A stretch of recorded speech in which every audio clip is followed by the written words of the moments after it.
Selamat datang di Duren Traveler. Hari ini kita ada seminar sangat ramai. Yang mengajarkan, yang sharing adalah Pak Haji Zeki. Ini tentang berkebun alpukat yang temanya menarik. Bagaimana membuat kebun alpukat yang bagus dan menguntungkan. Semi Travel mangkat.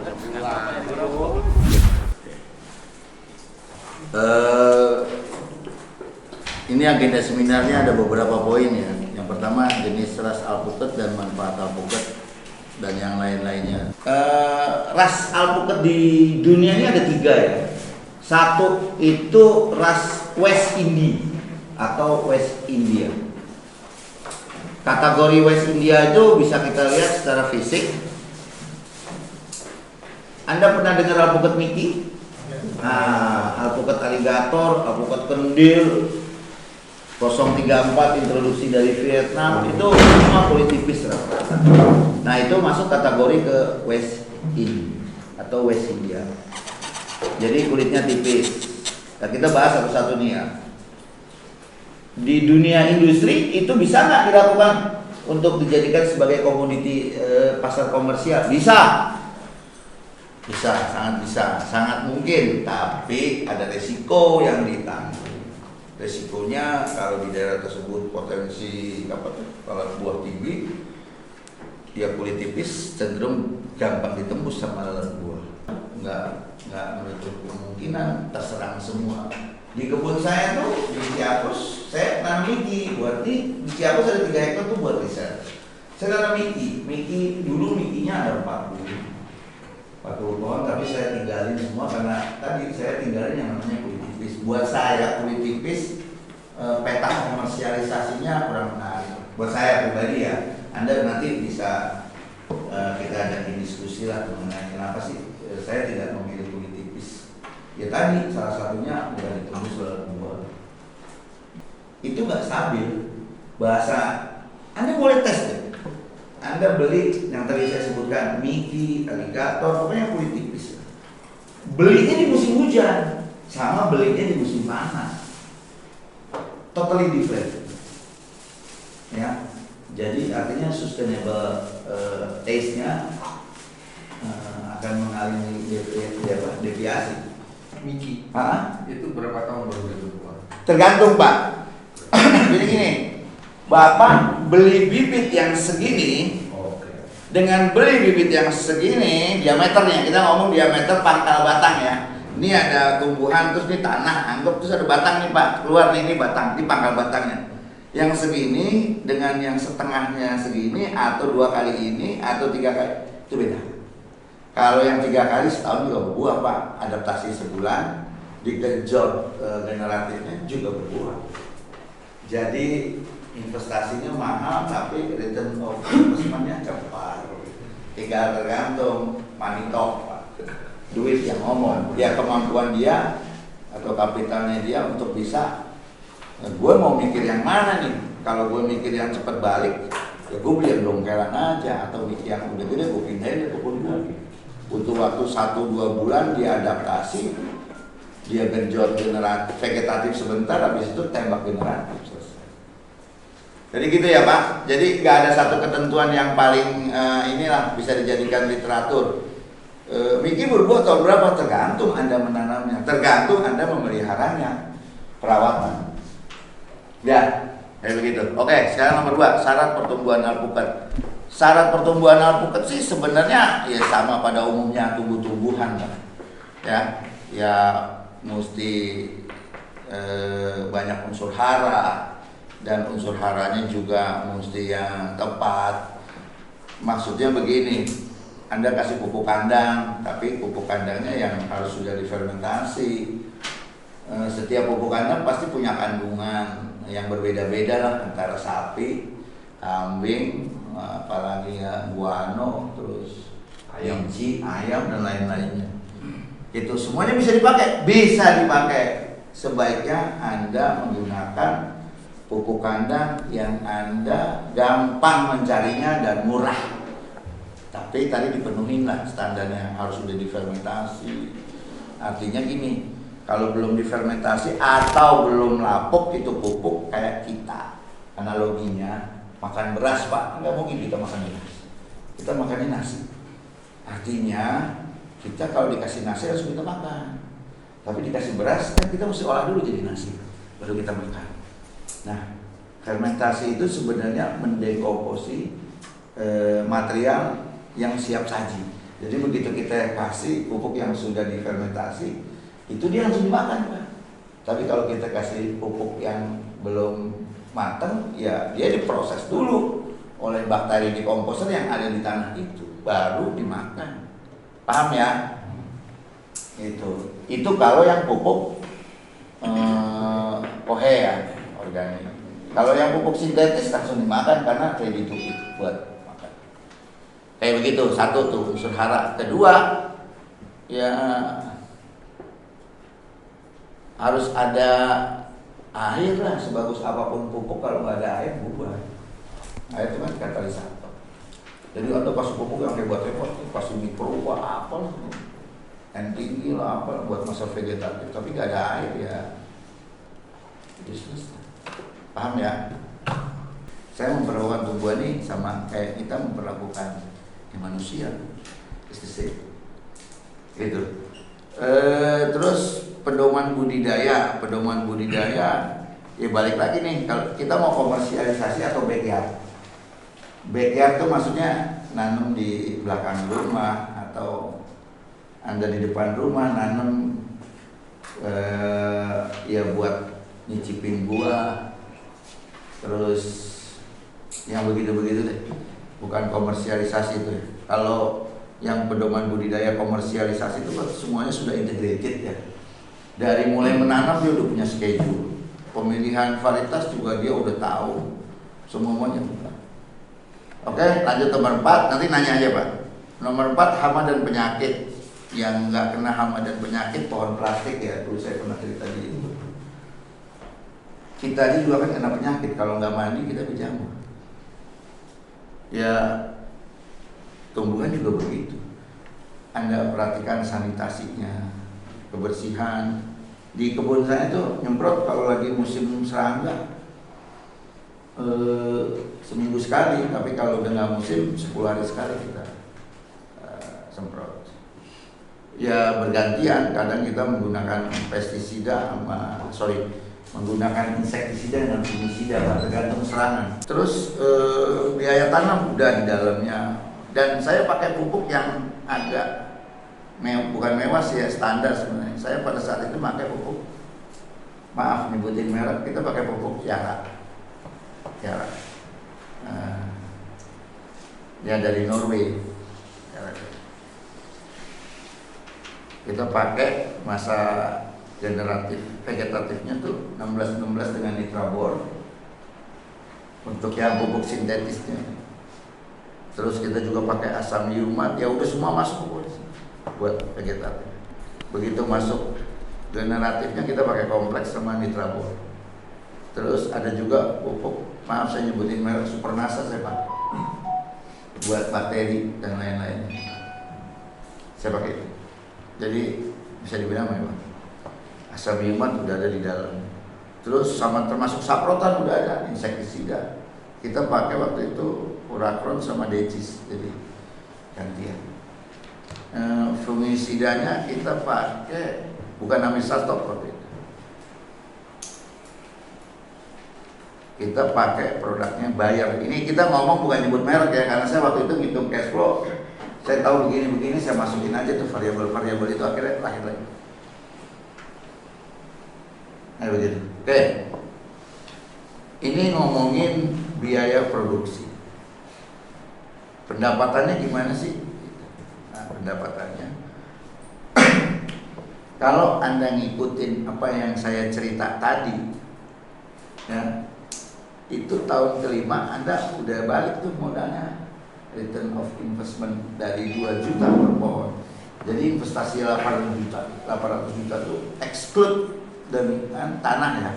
Tanah is different investment. Jadi berbeda, investasi yang berbeda. Oke, nah lanjut. Jadi di tahun ketiga, kalau Anda ngikutin pola pemupukan dan lain-lainnya, itu udah udah bisa menghasilkan buah 5 sampai 10 kilo. Kalau data khas yang saya punya dari luar, sampai dengan tahun kelima itu bisa mencapai angka 125 kg per pohon. Akumulasi dari tahun ke 3, ke 4, ke 5, 125 kilo per pohon. Anda bisa cek di YouTube, nanti kita share link. Ya, dan saya udah mengkomparasi data itu dari berbagai jurnal, hampir sama Pak, 125 kilo per pohon. Ini ngomong khas karena yang saya tembak ini datanya khas. Saya belum punya data Biki, Alligator, dan yang lain-lain saya belum punya. Even rate yang saya tanam aja saya belum punya, baru tahun kedua. Oke? Nah, kalau kita berpikir di angka 125.000, Anda jual 50.000 khas di kebun. Khas, saya kan udah jual nih 120.000 di kebun. Saya anterin tuh ke, bukan di kebun, sorry, saya anterin ke supermarket 120.000 average. Nah, anggap aja 50.000 di kebun kali 125 kilo, dapat berapa? Coba, ada yang punya langsung beli itu berapa? Berapa juta?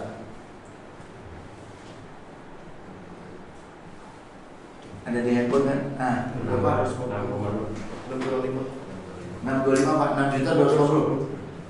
Satu pohon ya? Modal Anda berapa? Profit ya? Itu yang bisa saya ukur buat portofolio. Kalau semuanya sesuai dengan apa yang udah kita plotting. Tapi kadang-kadang di kebun tuh aneh-aneh orangnya karena pendidikannya nggak seragam. Kita ngebangun manusia lebih susah dibanding nyara pohon.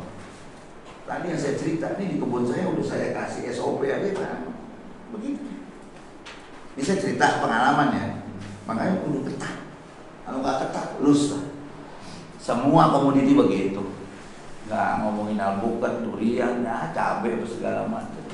Kalau cabai lain lagi, wah ini hijau aja di banyak, petik hijau, wah, padahal tunggu merah sedikit, harga jeduk gitu. Ya itu ini psikologi. Nah, sampai di sini ada pertanyaan? Silakan. Saya sambil berdiri nggak apa-apa. Ya. Pas yang tadi Bapak sampaikan 2 juta itu sudah termasuk dengan pematangan plus distribusi belum? Gimana Pak? Kan ada Pak bisa dibuka dikit. Nah, biar teman-teman denger nih pertanyaannya, jadi sambil sharing. yang saya tahu kan soal alpukat itu ada proses pematangan levelingnya Pak. Nah itu 2 juta tadi sudah termasuk proses pematangan dan distribusi sampai ke. Oh belum Pak. Oh, ini Kan pos- ini kan tadi saya cerita ke Bapak. Harga segitu tuh di kebun, 50.000 tuh di kebun. pos buah. Iya, jadi Anda petik gitu ya. Terus Anda taruh di gudang Anda gitu loh. Segitu. Nah, begitu kita ngomong packaging, sebenarnya itu ada unit bisnis lain, Pak. Nge-packaging kan nge-branding. Gini, Pak. Saya punya 10 hektar. Bapak branding sama saya nih, tapi Bapak ini mau brandingnya namanya dia atau nama apalah gitu kan. Boleh nggak? Boleh aja. Lu untung nggak? Untung. Untung nggak? Untung. Oke, jalanin aja. Berarti kan yang beli box siapa? Dia dong. Yang beli stiker body tempel siapa? Dia. Saya nyediain buahannya yang memang dia minta speknya begini, saya sediain. Jadi 50.000 itu spek di gudang. Clear ya?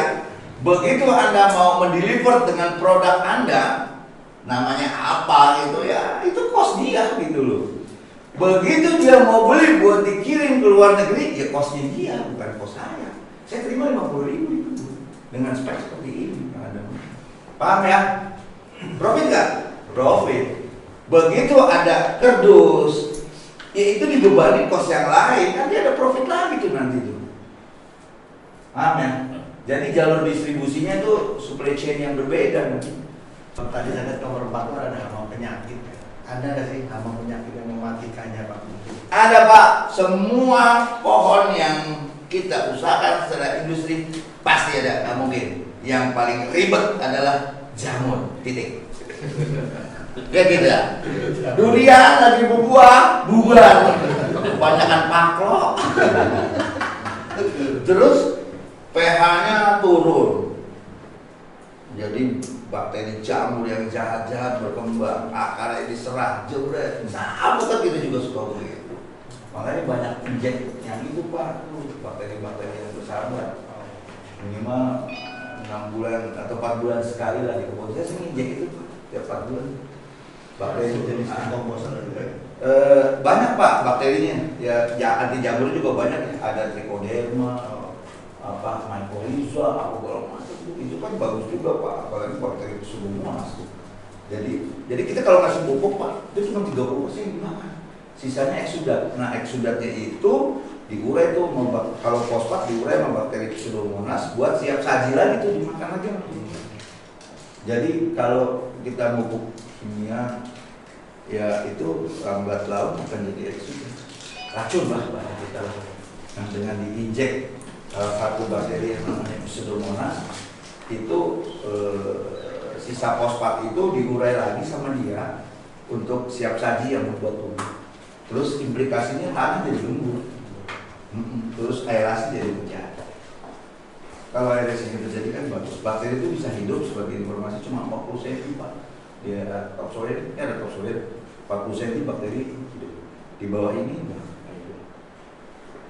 Makanya perakaran tuh banyak kan di atas. Jadi kalau Bapak gali-gali itu akar putih dalam macam banyak kan di atas. 40 cm lah. Ke bawah tuh akar yang nancep, yang menopang ini tegak gitu. Oke, anything else? Anything else? Yang perempuan dulu. Ya. Gimana dengan ketinggian lahan Pak? Kalau alpukat tuh cenderung adaptasi di lahan yang lebih rendah. Itu ngomongin varietas tuh nanti. Enggak, ini dulu nih. Atau kita jawab aja ya? Oke, saya jawab. Jadi gini Bu, ini kan data dari luar. Kastu butuh temperatur 18, ada cek dari jurnal 18 sampai 21 derajat Celcius. Nah, kita biasanya, kita nih orang Indonesia itu identik sama ketinggian tuh berbanding terbalik tuh ya sama temperatur. Ketinggian berbanding terbalik sama temperatur, artinya semakin tinggi temperatur makin turun gitu ya. Di kita nih di Indonesia. Tapi sebenarnya patokannya bukan itu. Patokannya tadi hasil di itu temperatur segitu. Nah, karena kita kecenderungannya ngomong berbanding terbalik, makanya kita ngomong nih teman-teman 1000 aja. Nah, saya pernah survei di Taraju, perbatasan Garut sama apa tuh ya, Tasik ya. Itu ketinggiannya hampir 1000 Pak, tapi temperaturnya nggak dapat. Saya nggak jadi beli itu tanah. Akhirnya saya dapat di Garut 1400. Temperaturnya dapat, terus topsoil juga bagus. Begitu. Nah, balik lagi ke pertanyaan Ibu. Hampir semua alpukat yang kulit keras. Tadi saya baru ngomongin satu ya, yang West India. Ada lagi yang Guatemala sama Guatemala itu cerita. Itu kecenderungannya kulit keras. Kayak khas, Pinkerton, terus apa ya, Wood Seven gitu. Terus Sepat. Ritchie Apus itu bukan kulit keras, kulit tebal. Beda nih. Kalau kulit tebal itu bisa dari bawah sampai atas. Kulit tebal. Jadi kalau yang khas di bawah di atas temperatur tadi itu implikasinya penyakitnya banyak. Maaf nih, kita menjual mobil dulu buat benerin alpukat keras. Ritchie Apus. Banyak ini jamur yang ribet kalau Hello Peltis apa lalat gua masih bisa diakali barang kelihatan. Terus pitok apa pitu ya, pitu-pituan tuh kayak trips sampai gitu masih diakali. Kalau jamur udah ribet. Akhirnya kita begitu sehat tebang ganti sama Ritchie Apus tuh yang memang itu bagus. Dan Ritchie Apus saya nggak promo ya, tapi ini data yang ngomong ya. Itu sudah berbuah di 83 mdpr, 135 mdpr, 600 mdpr, 1050 mdpr, 1200 mdpr, dan saya lagi nanam 5 hektar di 1100 mdpr. Saya tidak nyerang Miki, tapi saya tahu Miki ditanam di ketinggian di luar Depok bubar. Kalau panasnya benar-benar nggak dapat.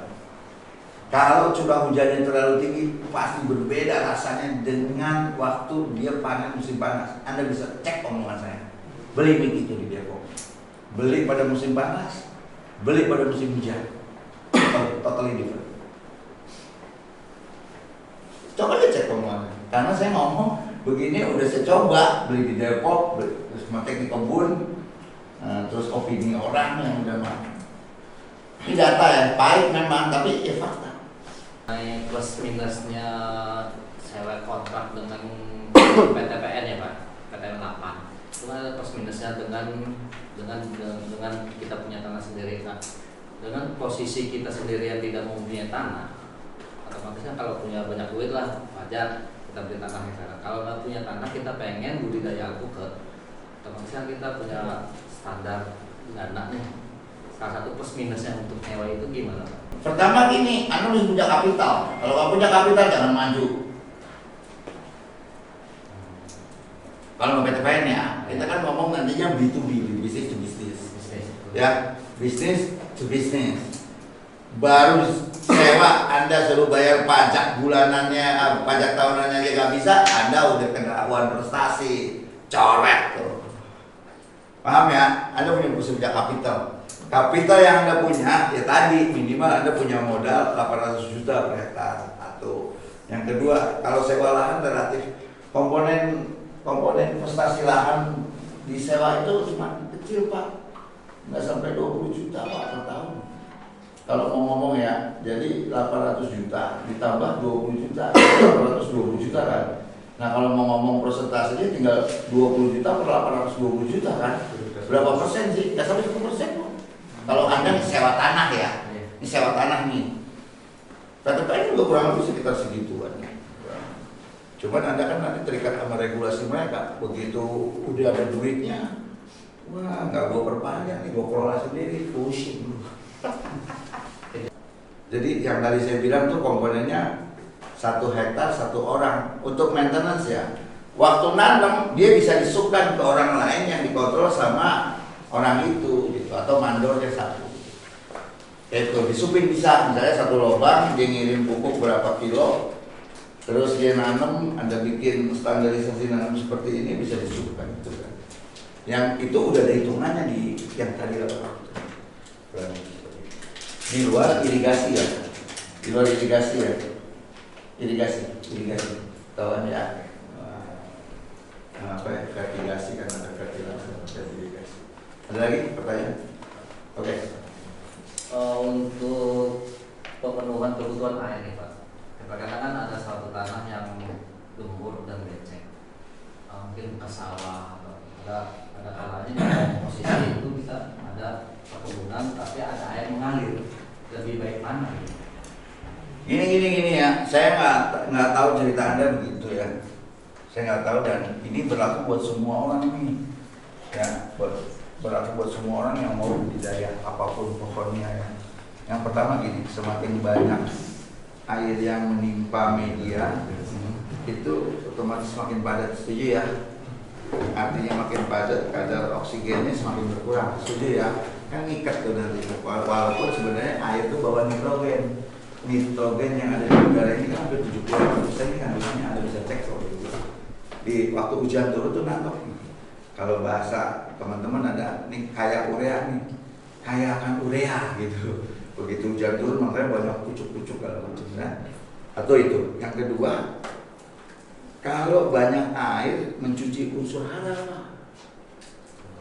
Ya, jadi media tanamnya jadi nggak kaya kan yang bagus tuh media tanam ya, media tanam pada umumnya ya, baik di tanah, di pot yang mengandung soil ya, bukan unsoil. Kita nggak ngomong hidroponik kan, hidroponik unsoil, kita ngomong soil. Syarat media tanam kan pertama dia bisa menopang. Nih ngomongin syarat media tanam, nggak ada nih di artikel ini, tapi ini berlaku buat semua.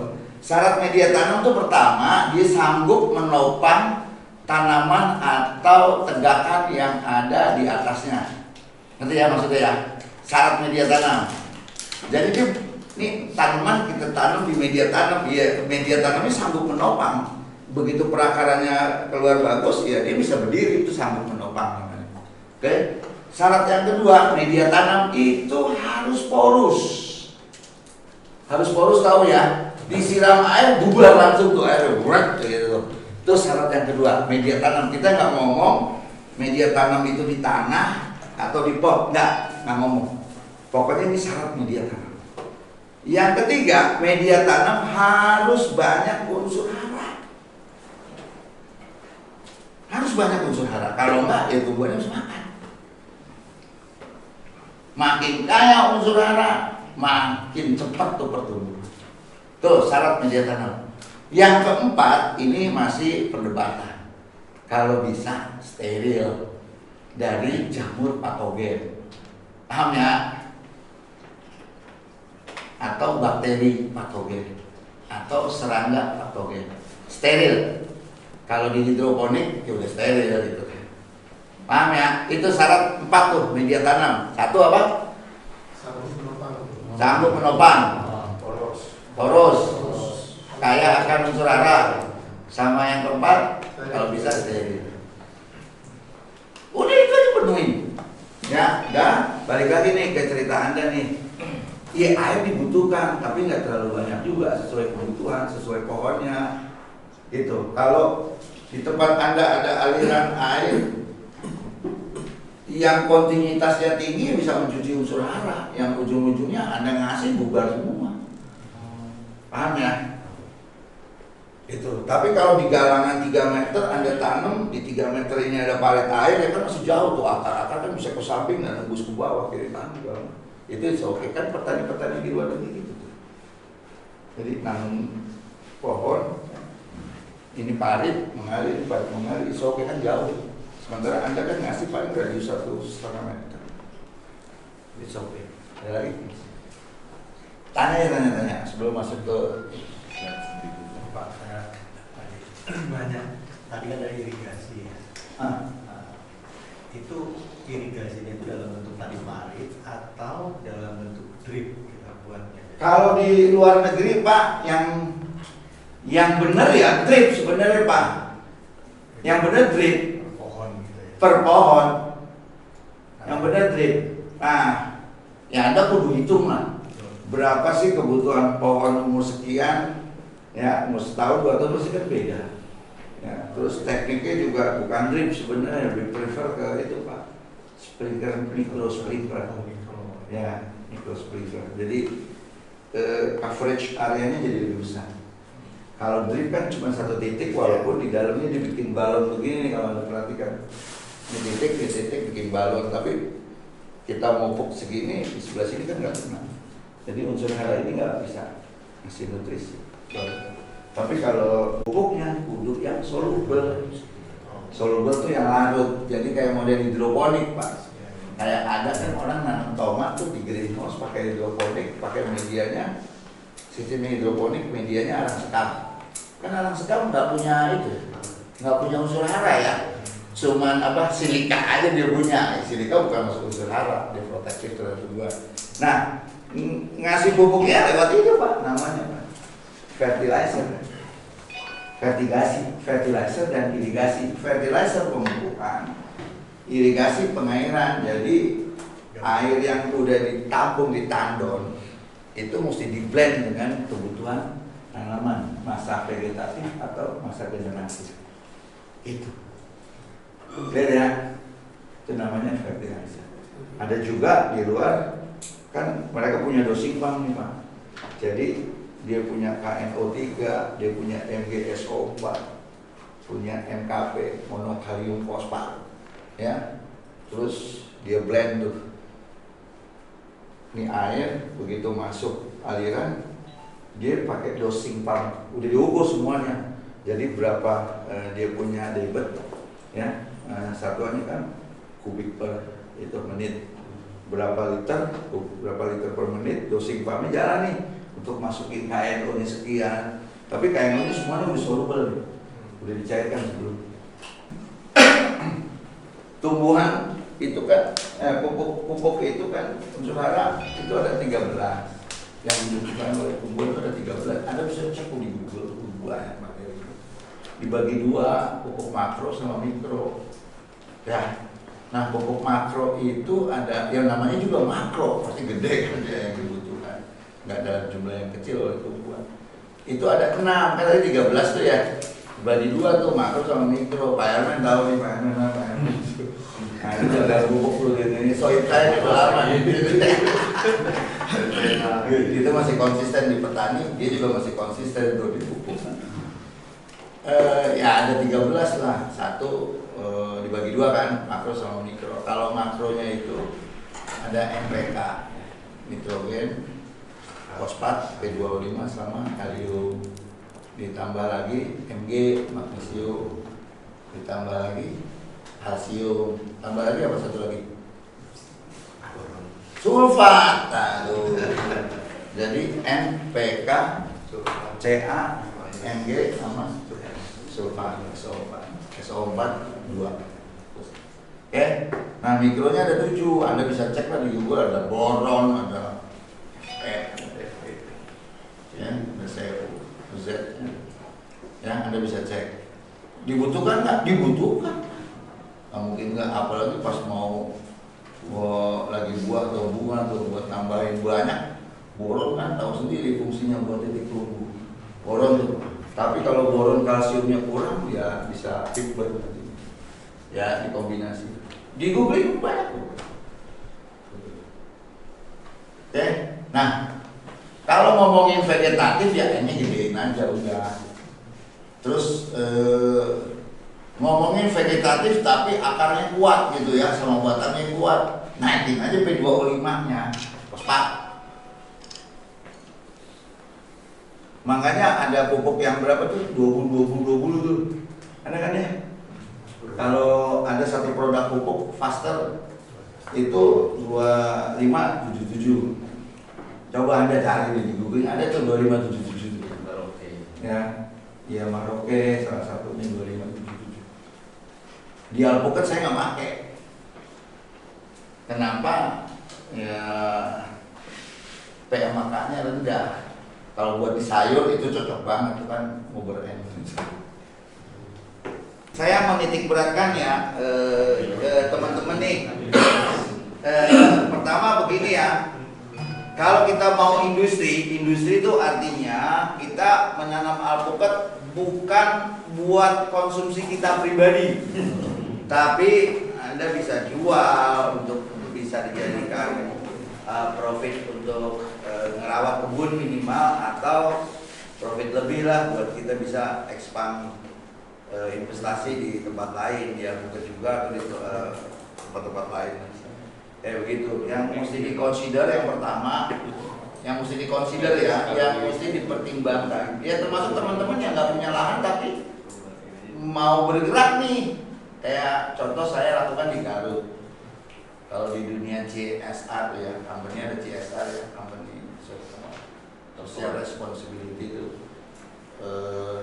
Ya kita profit bareng sama penduduk lah, bahasanya begitu.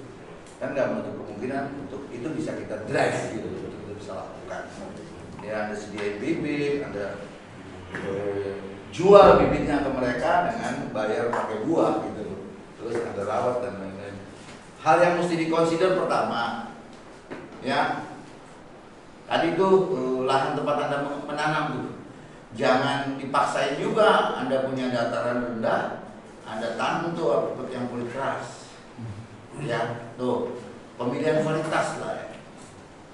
Tuh pemilihan varietas yang pertama. Yang kedua, ini kita ngomongin industri, asumsinya industri ya, bukan kita nanam buat konsumsi kita.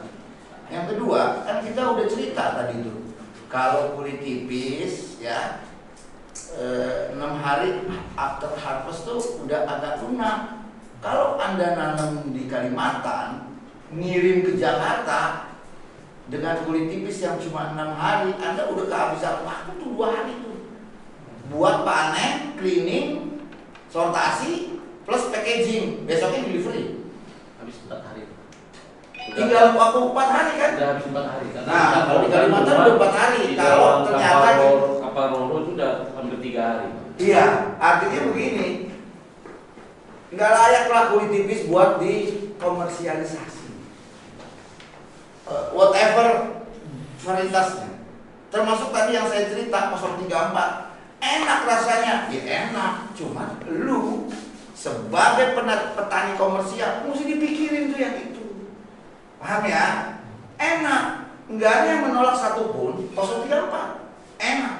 Cuman tadi begitu tanam di Aceh, kirim ke Jakarta, habis tuh udah tuh. Jadi supermarket cuma punya waktu 2 hari buat men-sales itu. Selebihnya diskon habis deh. Ternyata di supermarket itu ada pilihan alpukat yang bisa 7 hari dia ngejual tuh. Ya pasti dia pilih yang ini lah, yang profitnya stabil. Kalau ini kan baru 2 hari udah di sales, maksudnya udah diskon karena udah lunak. Paham ya? Ini ngomongin industri nih. Ya ngomongin industri. Jadi dipertimbangkanlah kulit tipis. Kalau Anda paksa menanam, Anda punya captive market end user. End user. Jadi Anda panen, Anda udah apa di endorse tuh di awal, gua mau panen nih sekian nih. Jadi Anda udah punya komunitas yang ini sekilo, 2 kilo, 3 kilo, kalau kumpulin kan banyak juga. Cuman ya ribet lah kalau ngomong industri sekilo 2 kilo ya. Ribet lah. Belum packingnya, wah ribet. Ya, itu mesti dikonsider tuh tadi itu pemilihan varietas. Pemilihan varietas based on tadi tuh agroclimate atau elevasi lah atau temperatur. Ya. Jangan dipaksain karena khas harganya mahal. Gue tanam khas. Tangan gue cuma 100 mdpl sampai 500. Kan tadi gue ceritain kasus tuh. Ya, di Subang temen, ini kan di Alif cerita 20 hektar, bubar plastik. Ganti motor. Kalau maaf, gue mau berbengek tuh 20 hektar. Jadi dia tunggu lagi kan 2 tahun lagi. 20 hektar berapa kos yang udah keluar? Enggak semiliar miliar. Paham ya? Tuh. Terus ngobrolin packaging dan lain-lainnya, harga. Obrol sebaiknya kita nanti nih bikin komunitas atau asosiasi alpukat ya yang legal supaya harga kita nggak dipermainkan sama kapital besar atau menginduk kepada kapital besar dengan standar SOP yang sudah ditentukan. Silakan. Terima kasih Pak Haji Jeki. Ini season awal ya, nanti mungkin Pak Haji akan meluangkan waktu di kebun. Jadi kita ke siapa saja? Siapa kita kan?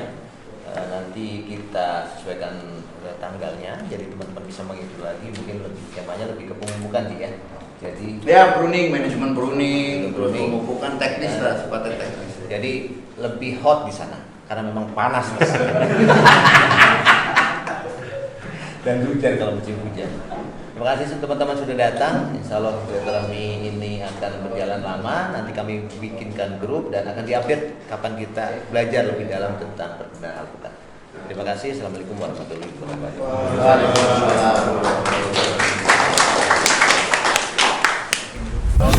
Penghargaan. Wah gila, lomba karung nih, hari karung nih. Ini penghargaan buat Pak Jeki. Alhamdulillah sudah mengisi di Duran Traveler Institute. Amin ya. Iya deh. Iya pokoknya tidak ada, yang penting semangat. Semangat. Dan ada perubahan. Ada perubahan. Terima kasih Ji. Wah sama-sama. Sharingnya hari ini. Jangan kapok, kita sharing lagi di kebun. Thank you. Ini travel guys juga sudah bantu. Geragas gini. Geragas pokoknya deh. Udah lemes capek. Ini 4 jam ini, kalau enggak ini masih terus ini. Masih off airnya ngeri. Travel guys, thank you. You're welcome. Bye bye.